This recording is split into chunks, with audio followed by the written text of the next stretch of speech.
बिस्मिल्लाहिर्रहमानिर्रहीम। अस्सलाम वालेकुम नाज़रीन, उम्मीद है आप खैरियत से होंगे। वेलकम करते हैं एक बार फिर आपको आपके अपने यूट्यूब चैनल दारुल हिकमत उर्दू पर एक नई वीडियो के साथ। दोस्तों, आज की हमारी वीडियो का मौजू है रमज़ानुल मुबारक की ख़ास वेट लूज़ डाइट। दोस्तों, रोज़ा तो सहरी से शुरू होता है, मगर हम डाइट पर बात इफ्तार से शुरू करेंगे। इफ्तार में जब रोज़ा खोलें तो 1 गिलास सादा पानी या फलों का शरबत पिया जा सकता है, यानी कि मीठा पानी। साथ में 3 से 4 अदद खजूरें इस्तेमाल करें। बस इसके बाद वक्फ़ा लें और नमाज मगरिब अदा करें।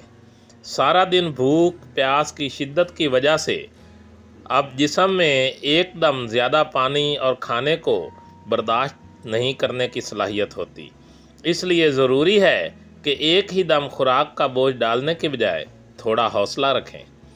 नमाज अदा कर लेने के बाद अब आप खाने की तरफ तवज्जो दें।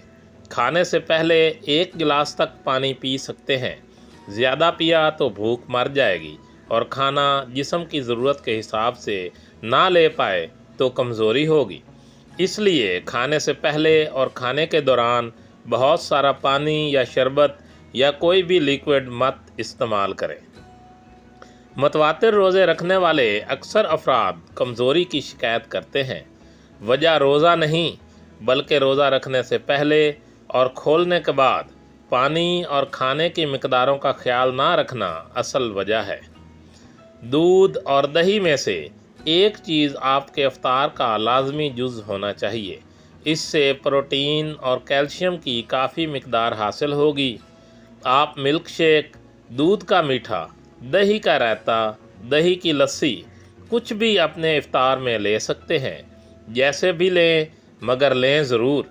मेरा मशवरा है कि दूध लें या दही इस्तेमाल करें।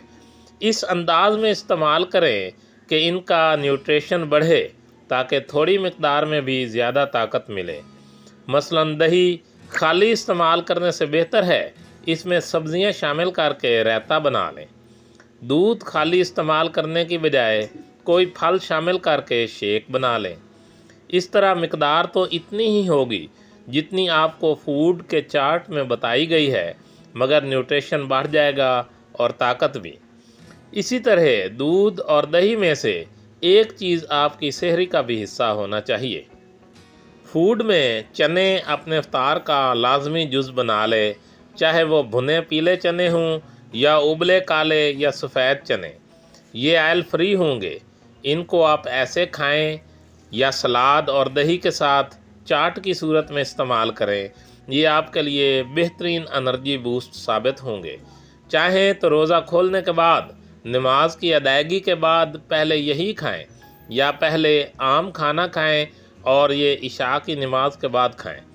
न्यूट्रिशन की कमी ना हो, इसके लिए ज़रूरी है कि मुनासिब मिकदार में कोई हेल्दी फूड नमाज मगरिब के बाद इस्तेमाल करें और नमाज इशा और तरावी की अदायगी के बाद फिर एक और मेल इस्तेमाल कर लें। इस तरह मैदे पर बहुत से खाने का बोझ नहीं पड़ेगा, खाने को हज़म होने का मौका मिलेगा और कमज़ोरी नहीं होगी। सहरी में भी मिसल फूड ज़रूर शामिल करें। ये आपको पूरा दिन एक्टिव रहने में मदद देगा और कमज़ोरी से बचाएगा।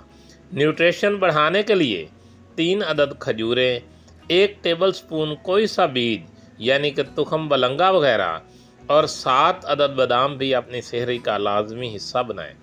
आप यूँ कर सकते हैं, जब सहरी शुरू करें तो ये बोनस फूड चलते फिरते काम करते खा लें, फिर सहरी में बराबर मेल लें। इस तरह मैदे पर बोझ भी नहीं पड़ेगा और कमज़ोरी का मसला भी हल हो जाएगा। हर चीज़ की मिकदार वही रहेगी जो ऊपर आपको बताई गई है, और आपके मेल भी 3 होंगे, एक सहरी, दूसरा नमाज मगरिब के बाद और तीसरा नमाज इशा और तरावी के बाद। दोस्तों, दारुल हिकमत उर्दू यूट्यूब चैनल आपकी जिस्मानी और ज़हनी सेहत के बारे में बेहतरीन मालूमात फ़राहम करता है। अपनी सेहत के बारे में बेहतरीन मालूमात हासिल करने के लिए हमारे चैनल को सब्सक्राइब करें, वीडियो को लाइक और शेयर करें और कमेंट बॉक्स में कमेंट ज़रूर करें تاکہ ہم آپ کی بہترین آراء سے آگاہ رہیں۔ خوش رہیں، خوشیاں بانٹیں۔ شکریہ۔